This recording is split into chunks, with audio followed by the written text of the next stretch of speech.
कीर्ति और आप देख रहे हैं जन एक्सप्रेस, जहां सच को दबाया नहीं जाता बल्कि दहाड़ कर दिखाया जाता है। आज हम आपको दिखाएंगे एक ऐसी सरकारी डकैती जिसने योगी सरकार के जीरो टॉलरेंस मॉडल को जीरो निगरानी में बदल दिया। चित्रकूट ट्रेजरी से उड़ाए गए 100 करोड़। हाँ, आपने सही सुना, 100 करोड़। और ये सब हुआ सरकार की नाक के नीचे सालों तक और किसी को भनक तक नहीं लगी। चित्रकूट ट्रेजरी में साल 2018 से लेकर 2025 तक 95 मृत और रिटायर्ड शिक्षकों के नाम पर बार बार फर्जी पेंशन और वेतन की एंट्रियां हुई।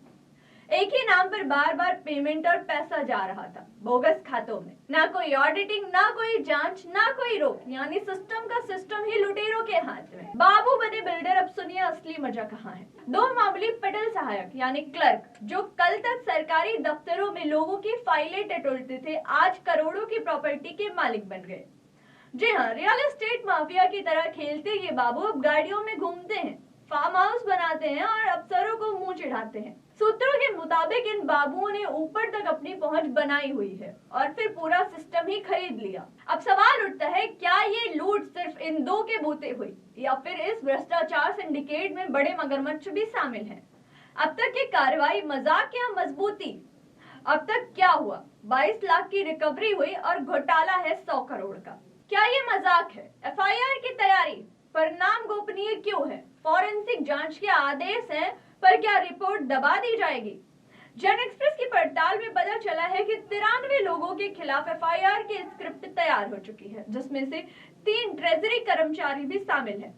अब राजनीति भी गर्म है। समाजवादी पार्टी ने तंज कसते हुए कहा है, ट्रेजरी से निकाले पैसे ने सीधे रियल एस्टेट की साइकिल नहीं बाइक पकड़ ली है और अब सत्ता के बंगलों की ओर दौड़ लगा दी है।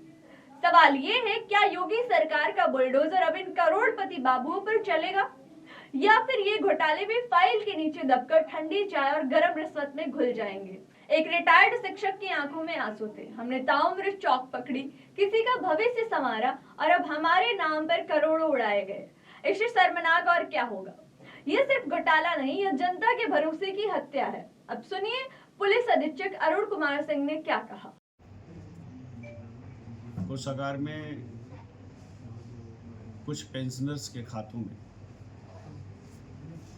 अनियमित भुगतान हुआ है 2018 से लेकर अब तक। ये बात संज्ञान में आने के बाद उनकी आंतरिक समिति ने जांच किया और जांच के आधार पर जिलाधिकारी महोदय के संज्ञान में ले आकर उन्होंने एक तहरीर दी, जिसके आधार पर करवी कोतवाली में अभियोग दर्ज कर लिया गया है। 93 पेंशनर हैं जिनके खातों में ये गलत भुगतान हुआ है। 2 व्यक्ति हैं जिन्होंने इस अवधि पेंशन का पटल देखा है पूरे समय में, उन 2 व्यक्तियों, और 2 ऐसे लोग जो उनके सुपरवाइजरी अफसर थे, जिनके ओके करने के बाद ही पेंशन आगे जा सकती थी, उन लोगों के खिलाफ। तो इस तरह से कुल 95 लोगों को अभियुक्त मानते हुए, 2 को संदिग्ध अभियुक्त मानते हुए तहरीर मिली है, जिस पर हमने मुकदमा कायम कर लिया है।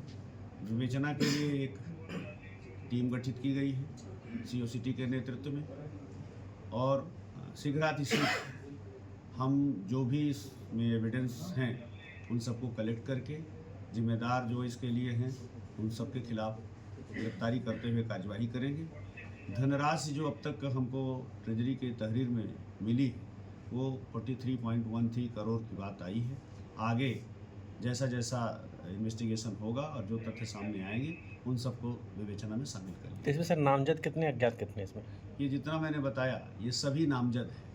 अब उसके बाद विवेचना से कुछ ऐसे तथ्य जो इनमें कॉन्स्पिरेसी में होंगे या इनके हेल्पर होंगे, तो जिनके खिलाफ जैसा सबूत होगा वो कार्रवाई होगी। क्या धनराशि कुछ क्लियर हुई है कि सर खातों में एक के में कितने कितने जाते थे, कैसे कैसे देते थे लोग? सारा अमाउंट मैं आपसे बता रहा हूँ, जब चूँकि 93 बेनिफिशियरी है इसके, जिनके खातों में ये गलत भुगतान हुआ है, तो अलग अलग बता पाना संभव भी नहीं है। 43.13 करोड़ अभी तक की जोड़ घटाने में, जैसा उन्होंने तहरीर में लिखा है, ये हमें मिला है। ठीक। कोषागार से जुड़े इस मामले में अनियमित भुगतान के स्पष्ट प्रमाण मिले हैं। SIT गठित कर दी गई है और जल्द ही दोषियों पर कठोर कार्रवाई होगी, चाहे वो कोई भी हो, सेवानिवृत्त कर्मचारी हो या वर्तमान पदाधिकारी, यानी अब गेंद सरकार के पाले में है।